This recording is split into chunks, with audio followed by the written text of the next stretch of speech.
Svelte 5 is almost ready for production, and this new release is one of the most interesting framework updates we've seen in a long time. Svelte is already quite popular, thanks in part to its simplicity and great dev experience. With version 5, the framework gets even better due to a more efficient compiler, a new highly optimized reactivity system, and a handful of other quality of life improvements. What's interesting though is the overall focus on simplicity. What you might not realize is that the entire front-end space is rapidly changing and everyone is racing towards lighter, more efficient solutions. Svelte is at the forefront of this race, and in this video we'll review 4 of the new features that might help it become the winner of the most desired title in front-end development.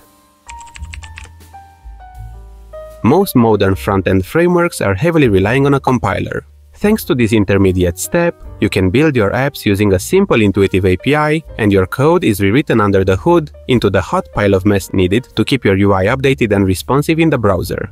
This is the process Svelte reimagined in V5.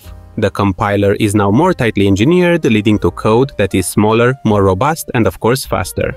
So, while in the past compiled code might have looked like a mess for the uninitiated, Svelte 5 outputs JavaScript that even I can understand once ChatGPT explains it to me a few times.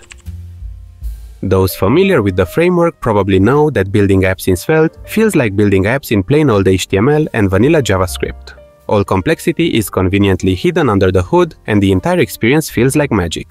Despite the apparent simplicity, prior to version 5, the reactivity mechanism used in Svelte components was different from the one used in Svelte stores. This distinction was both confusing and frustrating since you had to do quite a bit of refactoring if you had to move code around. Thanks to runs, which are basically functions powered by signals, reactivity is unified and behaves the same both in Svelte and TypeScript files.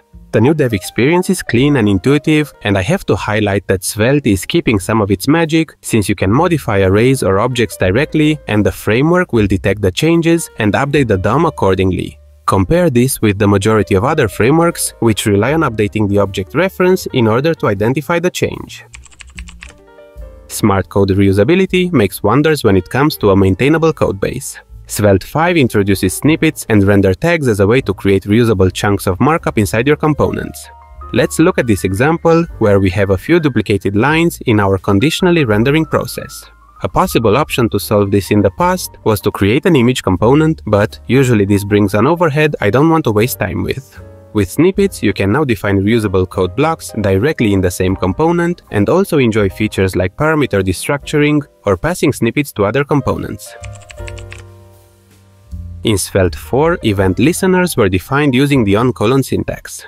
Listeners are plain attributes now, which makes things way more simpler when handling component events. This might not seem like a big update and, in fact, is just Svelte playing catch-up with what's considered a standard these days.